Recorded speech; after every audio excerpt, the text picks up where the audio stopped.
സുഹൃത്തുക്കളെ, കർണാടക ചിരൂരിലുണ്ടായ ദുരന്തം അത് 7 നാൾ പിന്നിടുമ്പോഴും അർജുനെ കണ്ടെത്താനാകുന്നില്ല എന്ന വലിയ വിഷമത്തിൽ ആ ഒരു പ്രക്രിയ തന്നെ അവസാനിക്കും. അതായത് തിരച്ചിൽ പ്രക്രിയ തന്നെ അവസാനിക്കുന്ന ഒരു ഘട്ടത്തിലേക്ക് കാര്യങ്ങൾ പോകുന്നു എന്ന സൂചനകളാണ് ഏറ്റവും ഒടുവിൽ പുറത്തു വരുന്നത്. അങ്ങനെ ഇരിക്കെ ചില സംശയങ്ങൾ ഉയർന്നു വരികയാണ്. കേരള മന്ത്രിമാരാരും ശിരൂരിലേക്ക് പോകുന്നില്ലേ? എന്തുകൊണ്ടാണ് പോകാത്തത്? ഈ വിഷയത്തിന് പല രാഷ്ട്രീയ മാനങ്ങളുമുണ്ട്. ആ രാഷ്ട്രീയ മാനങ്ങൾ കൂടി ഉൾപ്പെടുത്തിയുള്ള ചർച്ചയിലേക്കാണ് നമ്മൾ കടക്കുന്നത്. തുടക്കം തന്നെ പറയട്ടെ, ഈ വിഷയം ഇഷ്ടപ്പെട്ടാൽ, വീഡിയോ ഇഷ്ടപ്പെട്ടാൽ ആദ്യം തന്നെ ലൈക്ക് തരണമെന്ന് അഭ്യർത്ഥിക്കുകയാണ് നിങ്ങളോട്. എങ്കിൽ മാത്രമേ കൂടുതൽ റീച്ച് കിട്ടുകയുള്ളൂ. അപ്പം തന്നെ വിഷയത്തിൽ നിങ്ങളുടെ അഭിപ്രായം എന്ത് എന്ന് കമൻറ്റായും രേഖപ്പെടുത്തണം. അപ്പം നമ്മൾ നേരെ ഈ വിഷയത്തിലേക്ക് കടക്കുകയാണ്. സുഹൃത്തുക്കളെ, ഈ വീഡിയോ റെക്കോർഡ് ചെയ്യുന്ന സമയത്തും ഞാൻ പറഞ്ഞതുപോലെ അർജുനെ കണ്ടെത്താൻ കഴിഞ്ഞിട്ടില്ല. നദിക്കടിയിൽ നിന്ന് ചില സിഗ്നലുകൾ വരുന്നുണ്ട് എന്ന വാർത്തകൾ, നദി ഈ തീരത്ത് നിന്ന് 40 മീറ്റർ അകലെ അങ്ങനെ ഒരു സിഗ്നൽ വന്നിട്ടുണ്ട്. നാവികസേന തിരച്ചിൽ നടത്തും ഈ മേഖലയിൽ എന്നുള്ള വിവരങ്ങൾ തന്നെയാണ്. അതായത് പൂർണ്ണമായും പിന്മാറിയിട്ടില്ല, പക്ഷേ ഒരു പ്രതീക്ഷ അസ്തമിക്കുന്ന നിലയിലേക്ക്, അത്രയും വലിയ നദിയാണ് ഉള്ളത്, അതുകൊണ്ട് തന്നെ ഒരു പ്രതീക്ഷ അസ്തമിക്കുന്ന നിലയിലേക്ക് കാര്യങ്ങൾ പോകുന്നു. തുടക്കത്തിൽ ഉണ്ടായ വലിയ പാകപ്പിഴകൾ, കർണാടക സർക്കാരിൻ്റെ അനാസ്ഥകൾ, ഇവയെല്ലാമാണ് നമ്മൾ കണ്ടിരുന്നത്. അത് ഈ ഒരു രക്ഷാദൗത്യത്തിൽ വലിയ തിരിച്ചടി തന്നെ ആയിട്ടുണ്ട്. പല അലംഭാവങ്ങളും കേരള ജനതയാകെ കണ്ടതാണ്. കേരളത്തിലാണെങ്കിൽ ഇങ്ങനെ ആകുമായിരുന്നില്ല എന്ന പ്രതീക്ഷ ഒരു ഭാഗത്ത് നിന്ന് ഉയർന്നു വരുന്നുണ്ട്. ഏറ്റവും കുറഞ്ഞത് ആ സ്ഥലത്ത് തുടക്കത്തിൽ തന്നെയെങ്കിലും തിരച്ചിലിനെങ്കിലും എത്താനുള്ള സാധ്യതയായിരുന്നു ഉണ്ടായിരുന്നത് എന്ന് തന്നെ പറയേണ്ടി വരും. എന്തായാലും നമ്മൾ ഇങ്ങനൊരു വിഷയം തിരഞ്ഞെടുക്കുന്നതിന് പല കാരണങ്ങളുണ്ട്. പ്രത്യേകിച്ച് കേരള മന്ത്രിമാർ പോയില്ലേ എന്ന് പറയുമ്പോൾ എന്തുകൊണ്ട് അങ്ങനെ ഒരു ചോദ്യം, രാഷ്ട്രീയ ചോദ്യം ഈ സമയത്ത് ചോദിക്കേണ്ടി വരുന്നു എന്നുള്ളത്, കർണാടക സർക്കാരിൻ്റെ ഒരു അലംഭാവം ഇതിൽ കണ്ട സാഹചര്യത്തിൽ ഇവിടെ നിന്നൊരു ഫോൺ വിളിച്ചും കത്തയച്ചും കാര്യങ്ങൾ ചെയ്താൽ മതിയോ? കേരളത്തിലെ ഏതെങ്കിലും ഒരു മന്ത്രിമാർ, പ്രത്യേകിച്ച് കോഴിക്കോട് ജില്ലയിൽ നിന്നുള്ള ആളാണ് അർജുൻ. കോഴിക്കോട് ജില്ലയിൽ നിന്ന് പല മന്ത്രിമാരുണ്ട്. മന്ത്രി എ കെ ശശീന്ദ്രനുണ്ട്. കുറച്ചുകൂടി എഫിഷ്യൻ്റ് ആയിട്ടുള്ള മന്ത്രി മുഹമ്മദ് റിയാസ് തന്നെയുണ്ട്. അതായത് മുഖ്യമന്ത്രിക്ക് ഏറ്റവും പ്രിയപ്പെട്ട ബന്ധു കൂടിയായ, മരുമകൻ കൂടിയായ മുഹമ്മദ് റിയാസ് ഉൾപ്പെടെയുള്ളവരുണ്ട്. ഇത്തരം ആളുകൾ നേരിട്ട് പോയി രക്ഷാദൗത്യം തുടരുകയാണ്. രക്ഷാദൗത്യം അവസാനിച്ചിട്ടില്ല, രക്ഷാദൗത്യം തുടരുന്നു. അവിടെ പല അലംഭാവങ്ങളുമുണ്ട്. കേരളത്തിൽ നിന്ന് പല സംഘങ്ങളും തെരച്ചിലിനെത്തുന്നവരെ അവിടേക്ക് പ്രവേശിപ്പിക്കാൻ പോലും തയ്യാറാകുന്നില്ല അവിടെയുള്ള പോലീസ് ഉദ്യോഗസ്ഥർ എന്നുള്ള ആരോപണങ്ങൾ നിൽക്കുന്നുണ്ട്. കുടുംബം വലിയ പ്രതീക്ഷയോടെ കാത്തിരിക്കുകയാണ്. അവർ പല നിരാശയും ഏറ്റവും ഒടുവിൽ പങ്കുവയ്ക്കുന്നുണ്ട്. അവിടെ നടക്കുന്ന തിരച്ചിലുള്ള അസംതൃപ്തി പോലും പങ്കുവയ്ക്കുന്ന കാഴ്ചയാണ് ഏറ്റവും ഒടുവിലും കാണുന്നത്. പക്ഷേ അങ്ങനെയൊക്കെ ഇരിക്കുമ്പോൾ എന്തുകൊണ്ടാണ് അവിടെ ഒരു കാര്യക്ഷമത ഉറപ്പുവരുത്താൻ സംസ്ഥാന മന്ത്രിമാരാരും പോകാഞ്ഞത് എന്ന സംശയമാണ് ബാക്കി.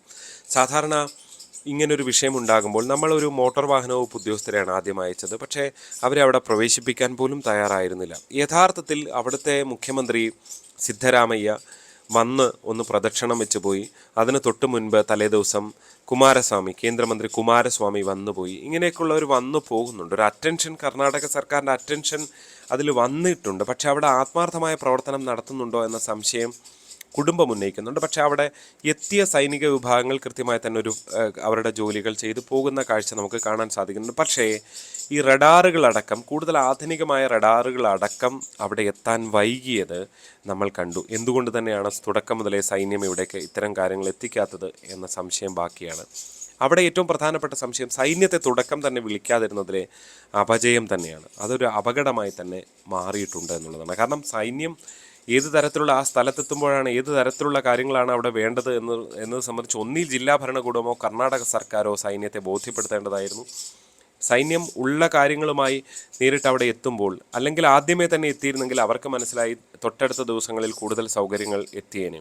ഇപ്പോൾ സൈന്യം എത്തി 2-ാം ദിവസമാണ്, ആദ്യ ദിവസം കഴിഞ്ഞ് 2-ാം ദിവസം കൂടുതൽ ശക്തമായ 8 മീറ്റർ ആഴത്തിൽ പരിശോധിക്കാൻ കഴിയുന്ന റഡാർ കൊണ്ടുവന്നു. അതുകൊണ്ട് പല സിഗ്നലുകളും കിട്ടുന്നു, അവിടെ പരിശോധന നടത്തുന്നു. അതെല്ലാം അവർ അവരുടേതായ ജോലികൾ ചെയ്തു വരുന്നുണ്ട്. അപ്പോൾ കൂടുതൽ സൗകര്യങ്ങളും സംവിധാനങ്ങളും കൊണ്ടുവരാതിരിക്കാൻ, അവിടെ എത്താതിരിക്കാൻ കർണാടക സർക്കാരിൻ്റെ ഒരു ആത്മാർത്ഥതയില്ലായ്മ അവിടെ കണ്ടു എന്ന യാഥാർത്ഥ്യം അവിടെ നിൽക്കുകയാണ്. അതിന് നമ്മൾക്ക് അവിടുത്തെ കാഴ്ചകൾ കാണുമ്പോൾ ശരിയാണ്, കേരളത്തിൽ പല ദുരന്തങ്ങളും ഉണ്ടായപ്പോൾ ഉള്ളതിനേക്കാൾ വലിയ മണ്ണിടിച്ചിൽ അവിടെ ഉണ്ടായിട്ടുണ്ട് എന്ന യാഥാർത്ഥ്യം അവിടെ നിൽക്കുകയാണ്. പക്ഷേ ഒരു ലോറി ഡ്രൈവർ അല്ലേ എന്നൊക്കെ ചോദിച്ചുകൊണ്ട് ഒരു തരത്തിലും ആദ്യഘട്ടത്തിൽ അവിടെ ഇടപെടാതിരുന്ന ആ മേഖലയിലേക്ക് തിരിഞ്ഞു നോക്കാതിരുന്നത് വലിയൊരു അലംഭാവമാണ്. മാത്രവുമല്ല, സൈന്യത്തെയൊക്കെ തുടക്കത്തിൽ ഇത്തരം ബുദ്ധിമുട്ടേറിയ സാഹചര്യമാണെങ്കിൽ തുടക്കത്തിൽ തന്നെ അവരെ കൊണ്ടുവരണമായിരുന്നു. കർണാടക സർക്കാരിൻ്റെ ഏജൻസികൾക്കൊന്നും ചെയ്യാൻ കഴിയില്ലെങ്കിൽ അവരെ കൊണ്ടുവരണമായിരുന്നു. അപ്പോൾ അതിലെല്ലാം അവിടെ വീഴ്ചയുണ്ട്. അപ്പോൾ അവിടെയാണ് ഒരു കേരള മന്ത്രിയുടെ സാന്നിധ്യം ഉണ്ടായില്ല, നമ്മൾ ഈ വീഡിയോ റെക്കോർഡ് ചെയ്യുന്ന സമയം വരെയും ഉണ്ടായിട്ടില്ല എന്നുള്ള യാഥാർത്ഥ്യം അവിടെ നിൽക്കുന്നത്. 7 ദിവസം എന്തായാലും ഉണ്ടായിട്ടില്ല. കോഴിക്കോട് നിന്നുള്ള മന്ത്രി എന്ന നിലയിൽ ഞാൻ നേരത്തെ പറഞ്ഞ പോലെ മുഹമ്മദ് റിയാസ് തന്നെ പോകണമായിരുന്നു. അവിടെ രാഷ്ട്രീയം എന്ന് പറയേണ്ടി വരുന്നത്, കുവൈറ്റിൽ മലയാളികൾ മരിച്ചു വീണപ്പോൾ മന്ത്രി വീണ ജോർജിനെ അവിടേക്ക് അയക്കാൻ ക്യാബിനറ്റ് തീരുമാനമെടുത്തിരുന്നു. അതായത് അവിടുത്തെ മൃതദേഹങ്ങളെല്ലാം കണ്ടെടുത്തു, ചികിത്സ വേണ്ടവർക്ക് കുവൈറ്റ് സർക്കാർ ആശുപത്രിയിലെത്തി ചികിത്സ നൽകുന്നു. കേന്ദ്ര സഹമന്ത്രി തന്നെ കേരള സർക്കാരോട് ആലോചിക്കുന്നതിന് മുൻപ് തന്നെ കുവൈറ്റിലെത്തുന്ന സാഹചര്യം ഉണ്ടായിരുന്നു. അതെല്ലാം കഴിഞ്ഞപ്പോൾ ഒരു രാഷ്ട്രീയ നാടകം എന്ന പേരിൽ കേരള മന്ത്രി അവിടെ ഏകോപിപ്പിക്കാൻ പോകുന്നു. എന്ത് ഏകോപനം? രാജ്യങ്ങൾ തമ്മിലുള്ള ഏകോപനത്തിൻ്റെ കാര്യത്തിൽ ഒരു സംസ്ഥാനത്തിന്, ഏത് സംസ്ഥാനമാണെങ്കിലും എന്ത് റോളാണുള്ളത്? ഇനി കേരളം BJP ഭരിച്ചാൽ പോലും പ്രത്യേകിച്ച് വലിയ കാര്യമില്ല. ഞാൻ പറഞ്ഞത് അത്രയും എക്സ്ട്രീമായിട്ട് ചിന്തിച്ച് പറയുകയാണ്. അപ്പോഴും കേന്ദ്രമന്ത്രിമാരാണ് ഇത്തരം കാര്യങ്ങളിൽ ഏകോപനം നടത്തേണ്ടത്. അവർക്കാണ് നയതന്ത്രപരമായിട്ടുള്ള ഇത്തരം റോളുകളുമുള്ളത്. ഇപ്പോൾ സംസ്ഥാനത്ത് ഒരു വിദേശകാര്യ സെക്രട്ടറിയെ നിയമിക്കുന്നു എന്നൊക്കെയുള്ള പത്രവാർത്തകൾ വരികയും അത് നിഷേധിക്കുകയൊക്കെ ചെയ്ത സാഹചര്യമുണ്ട്. എന്തായാലും അത്തരം കോമഡികൾ ഇവിടെ നിൽക്കുമ്പോൾ കുവൈറ്റിലേക്കൊക്കെ ഇപ്പോൾ പ്രളയ ആശ്വാസത്തിന്, ധനസഹായത്തിന് കേരള സർക്കാർ നേരിട്ട് പോകുന്നു. ഇതിപ്പോൾ കേരളം ഒരു രാജ്യം എന്ന നിലയിൽ പോലും മാറുന്ന തരത്തിലുള്ള തോന്നലുകൾ ഉണ്ടാക്കിക്കുന്ന സമയത്താണ് തൊട്ടടുത്ത അയൽ സംസ്ഥാനം, അതായത് ഒരു പക്ഷേ കോഴിക്കോട് നിന്നോ കണ്ണൂരിൽ നിന്നോ ഒക്കെ മണിക്കൂറുകൾ സഞ്ചരിച്ചാൽ എത്താവുന്ന സ്ഥലത്ത്, ഇപ്പോൾ കൊച്ചിയിലുള്ള മാധ്യമപ്രവർത്തകർ, തിരുവനന്തപുരത്തുള്ള മാധ്യമപ്രവർത്തകർ പോലും അവിടെ എത്തിയുന്ന ലൈവ് റിപ്പോർട്ടിംഗായി കാര്യങ്ങൾ അവതരിപ്പിക്കുന്നത് നമുക്ക് കാണാം. അപ്പോഴാണ് ഒരു മന്ത്രിയെ പോലും, കോഴിക്കോട് മേഖലയിലുള്ള ഏതെങ്കിലും ഒരു മന്ത്രിയെ പോലും ഒരു ആശ്വാസം, ആ കുടുംബത്തിനൊരു ആശ്വാസത്തിനെങ്കിലും വിട്ടില്ല എന്നുള്ളത്. 7-ാം ദിവസമാണ് കോഴിക്കോട് MP MK രാഘവൻ പോലും അവിടെ എത്തിയത് എന്നുള്ളതാണ് എടുത്ത് പറയേണ്ട ഒരു കാര്യം. അദ്ദേഹം ഈ ഒരു വലിയ സമ്മർദ്ദമുണ്ടായതിനും വാർത്തകളിൽ നിറഞ്ഞു നിൽക്കുന്നതിൻ്റെയൊക്കെ പിന്നാലെയാണ് അദ്ദേഹവും അവിടെ എത്തുന്നത്. ഒരുപക്ഷെ ആദ്യം എത്തേണ്ട ആളുകൾ തന്നെയായിരുന്നു ജനപ്രതിനിധികൾ.